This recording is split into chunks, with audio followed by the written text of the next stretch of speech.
My connection with BattleTech dates back to the early 1990s. One afternoon, my older brother came home with a friend's copy of Dungeons & Dragons, and after a lengthy argument with our parents about how that was not appropriate, we ended up with a second edition box of BattleTech instead. I don't remember who ended up paying for it, but that's the story in all of its glory. While I would normally frown upon participating in moral panics, in this case it turned out well as my friends and I took to BattleTech with a youthful vigor. Instead of spells and dragons, we fired PPCs and marched to war in 100-ton battle mechs. We spent countless hours and days poring over rules, toying with loadouts, making record sheets, and saving up whatever money we could find so that we could plan out what mechs to order next from the Ral Partha catalog. Once they arrived, we discovered the joy of trying to superglue metal together, then regluing that metal when a light breeze knocked them apart. Our amateurish efforts were compounded by some fairly atrocious paint jobs with very thick paint.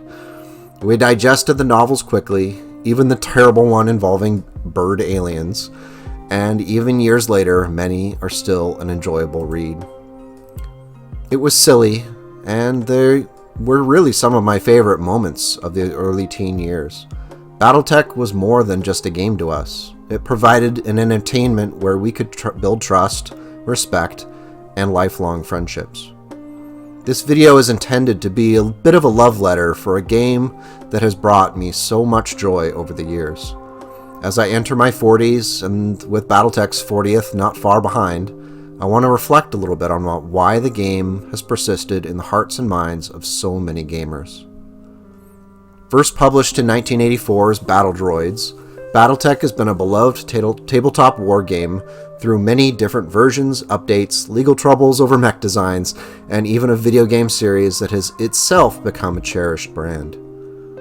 All of this was built upon a core game with solid mechanics, a good balance between skill and random chance, and a setting which is inspiringly futuristic while also reminding us of humanity's persistent flaws. It seems that even in 3050, humans haven't figured out how to defeat petty greed, jealousy, or desire for power. Many BattleTech fans cut their teeth on the base game, while others spent their time creating characters that lived in this rich world. Still others focused on city combat or grand battles in space. What all of these games share is a respect for both the galaxy in which the story is written and a desire to add to it in a substantive way. One of my favorite parts of being a fan of BattleTech is meeting other fans.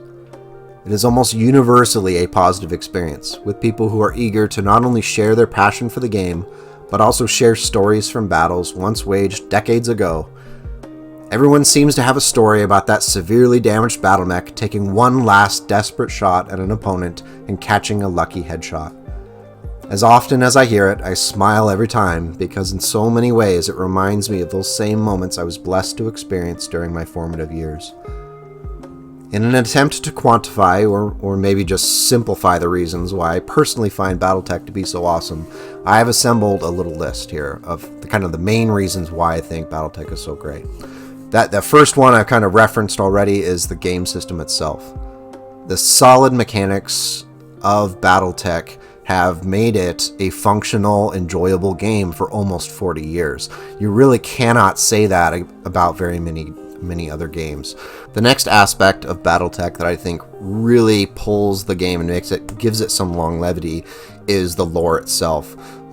Between all of the political intrigue, the constant warfare, all the different factions, lots of novels and fiction to back up the game itself, you have a very rich galaxy in which to play the game. So that's always been a powerful draw for myself and my friends. The next one is customization and theory crafting. And when I think back about all the fun times I had with BattleTech, oftentimes it wasn't actually playing the game. Many afternoons were spent with friends just designing mechs. Hey, what if we put this gun on it? What if we put, you have to sacrifice a little armor here and there. So all of that theory crafting that went into creating that Omni-Mech that was the perfect one.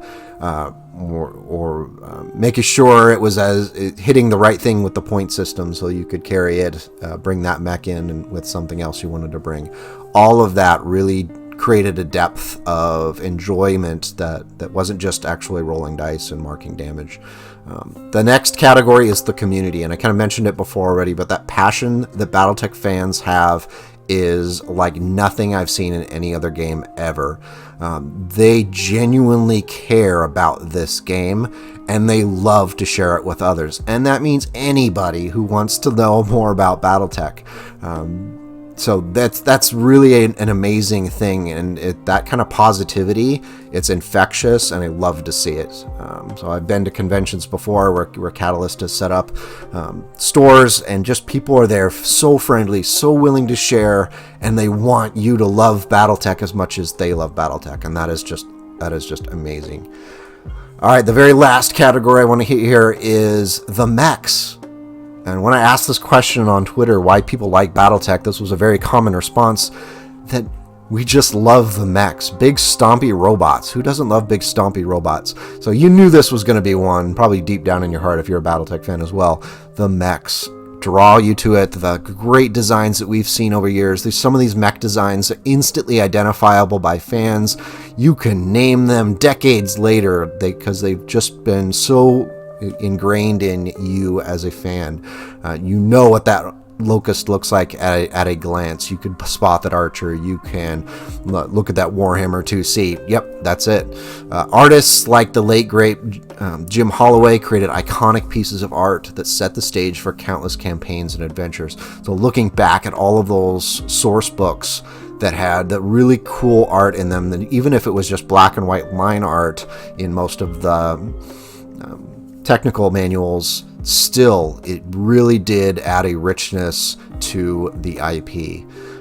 So that's my main list here, and I'm going to wrap this up. But as my oldest now is at the age when I first played the game, my son's just getting there, I've had an opportunity to kind of take some moments to reflect on how it's impacted my life in a positive way.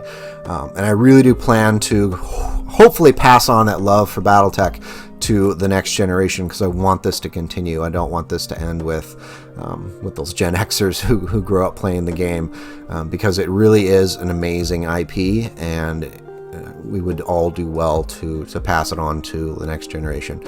So to wrap this up before it becomes the great American novel, BattleTech has seen a strong resurgence in the past few years, thanks to the effort of both the companies producing content, companies like Catalyst, for the game, as well as the players who passionately support that content. And that really is important, that you have both sides of those, because you could have a very passionate company that wants to produce a great product, but if the customers aren't there buying the products or actually care about the game, then you're going to have trouble. So BattleTech is blessed to have that strong community, and also some very strong content producers. I'm so happy to see Catalyst really take BattleTech and let it grow, and work hard to support it and make it grow. So there seems to be a really high level of respect and appreciation for the community, and I hope that will continue to serve the BattleTech IP well into the future. So thank you to all the BattleTech fans out there who are so positive, so constructive, and willing to share your passion with others. Now get out there, Mech Warrior. Life is cheap, but battle mechs aren't.